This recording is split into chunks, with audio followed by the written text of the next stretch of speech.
نحمده ونصلي على رسوله الكريم اما بعد فاعوذ بالله من الشيطان الرجيم بسم الله الرحمن الرحيم قال النبي صلى الله عليه وسلم الدنيا سجن المؤمن وجنة الكافر او كما قال عليه الصلاة والسلام۔ میرے عزیزوں اور دوستو، اس حدیث میں حضور صلی اللہ علیہ وسلم نے یہ ارشاد فرمایا ہے کہ دنیا مومن کے لیے قید خانہ ہے اور کافروں کے لیے جنت ہے۔ جس طرح کوئی آدمی جیل کے اندر ہوتا ہے تو وہاں پر اس کے پاس سہولیات وغیرہ نہیں ہوتی، وہاں پر وہ اپنی مرضی نہیں چلا سکتا، وہاں پر جو جیل کے کارندے ہوتے ہیں وہ اس کو جو حکم دیتے ہیں اس کو بھی وہی حکم ماننا پڑتا ہے، وہاں پر اپنی مرضی نہیں چلا سکتا۔ تو یہی مثال مومن کی دنیا کے اندر ہے کہ دنیا میں مومن اپنی مرضی نہیں چلا سکتا۔ دنیا کے اندر مومن کو اس طریقے پر چلنا پڑے گا جو طریقہ اللہ جل شانہ نے مومن کو بتایا ہے، اور جو طریقہ حضور صلی اللہ علیہ وسلم نے بتایا ہے مومن کو، اس طریقے پر مومن کو چلنا ہوتا ہے۔ دل تو بہت زیادہ خواہشات کرتا ہے کہ میں فلاں کام کروں، میں فلاں گناہ کروں، اور بھی طرح طرح کے خواہشات کا اظہار کرتا ہے، لیکن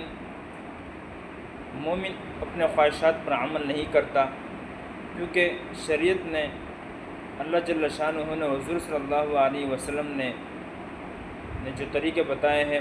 مومن کو اس پر عمل کرنا ہوتا ہے۔ اپنی منمانی زندگی نہیں گزار سکتا، اور جو اپنے منمانی زندگی گزارتا ہے تو وہ مومن نہیں ہو سکتا۔ اور حدیث کے اندر، اس حدیث میں دنیا کافروں کے لیے جنت قرار دیا گیا ہے کہ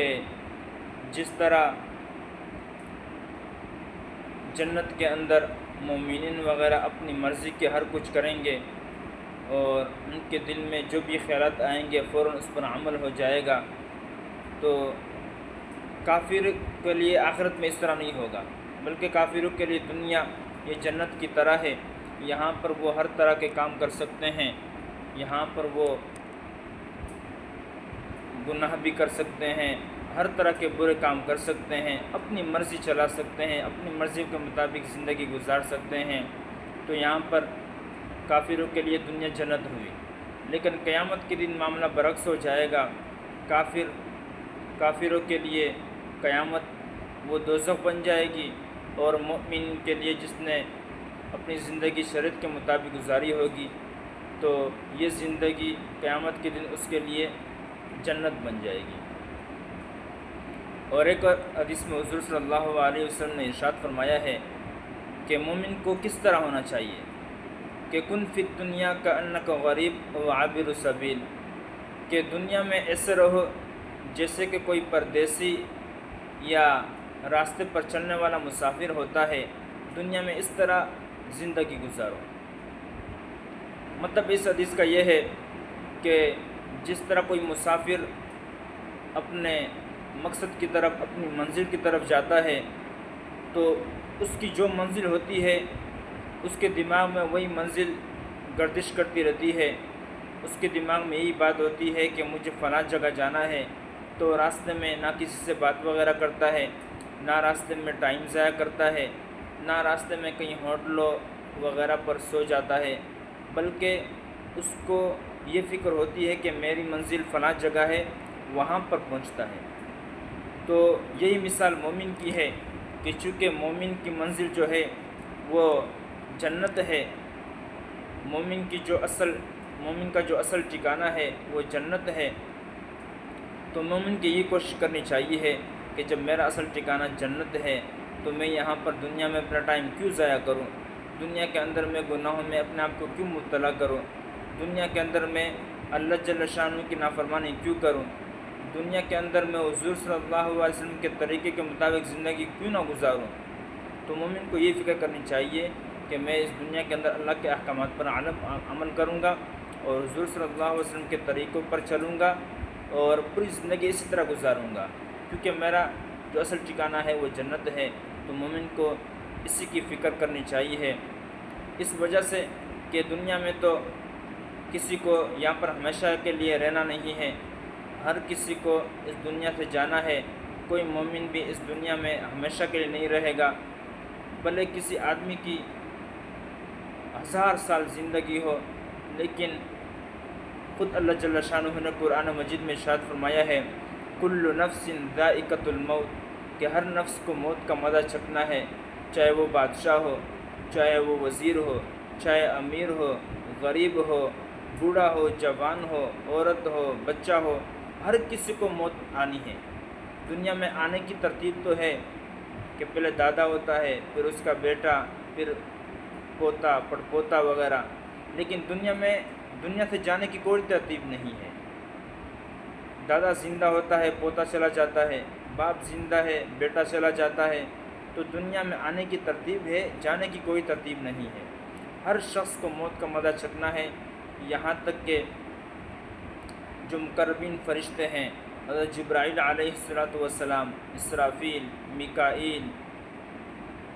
اور جبرائیل علیہ السلام، ان فرشتوں کو بھی موت آنی ہے۔ تو سوائے اللہ کے ذات کے کوئی شخص بھی اس دنیا کے اندر زندہ نہیں رہے گا، ہر کسی کو موت آنی ہے۔ اور جب موت آنی ہے، ہمیں پتہ بھی ہے کہ ہمیں دنیا سے جانا ہے، تو پھر ہمیں اچھے اعمال کرنے کی کوشش کرنی چاہیے۔ ہمیں چاہیے کہ ہم اس دنیا کے اندر اللہ تعالیٰ کے احکامات پر عمل کرنے والے بنیں اور حضور صلی اللہ علیہ وسلم کے مطابق اپنی زندگی گزاریں، کیونکہ ہمیں اللہ نے دنیا میں بھیجا ہے عبادت کے لیے۔ خود اللہ جل شانہ نے قرآن مجید میں ارشاد فرمایا ہے کہ وَمَا خَلَقْتُ الْجِنَّ وَالْإِنسَ إِلَّا لِيَعْبُدُونِ، کہ میں نے انسانوں اور جنوں کو عبادت کے لیے پیدا کیا گیا ہے۔ اب جب اللہ جل شانہ کہہ رہے ہیں کہ میں نے انسانوں اور جنوں کو عبادت کے لیے پیدا کیا گیا ہے، تو ہمیں عبادت ہی کرنی چاہیے، لیکن اس کا مطلب یہ بھی نہیں ہے کہ ہم پوری زندگی وقف کر دیں اور عبادت میں مشغول ہو جائیں اور رہبانیت اختیار کر لیں، اپنے بیوی بچوں کو چھوڑ دے، والدین کو چھوڑ دے، معاشرے کو چھوڑ دے، جنگلوں میں جائے اور جنگلوں میں عبادت کرنا شروع کر دیں، تو رہبانیت اسلام میں جائز نہیں ہے۔ حضور صلی اللہ علیہ وسلم نے ارشاد فرمایا ہے لا رہبانیت فی الاسلام، کہ اسلام میں رہبانیت نہیں ہے کہ آپ جنگلوں میں چلے جاؤ اور وہاں پر پوری زندگی ذکر و اذکار و عبادت میں مشغول ہو جاؤ۔ تو اسلام اور شریعت یہ بھی نہیں کہتی، اور یہ بھی نہیں کہتی کہ آپ بالکل ذکر وغیرہ چھوڑ دو اور عبادت وغیرہ چھوڑ دو، بس دنیا میں لگ جاؤ۔ شریعت کہتی ہے کہ ذکر کے ساتھ ساتھ جو ضروریات ہیں ہماری دنیا میں گزارنے کے لیے، کہ معاش وغیرہ کمائے اور اپنی زندگی گزارنے کے لیے اور دوسری چیزیں ضروری ہے، وہ بھی ہمیں کرنی چاہیے، لیکن ساتھ ساتھ ہمیں عبادت سے بھی غافل نہیں ہونا چاہیے، ساتھ ساتھ ہمیں ذکر سے بھی غافل نہیں ہونا چاہیے۔ تو ہم جب دنیا میں آئے ہیں اسی مقصد کے لیے کہ ہمارا اصل ٹھکانہ وہ جنت ہے، اور ہم عارضی طور پر اس دنیا میں آئے ہیں، تو پھر اسی کے مطابق ہم زندگی گزاریں۔ دعائیں کہ اللہ تعالی ہمیں اس دنیا کے اندر ہماری جتنے بھی زندگی باقی ہے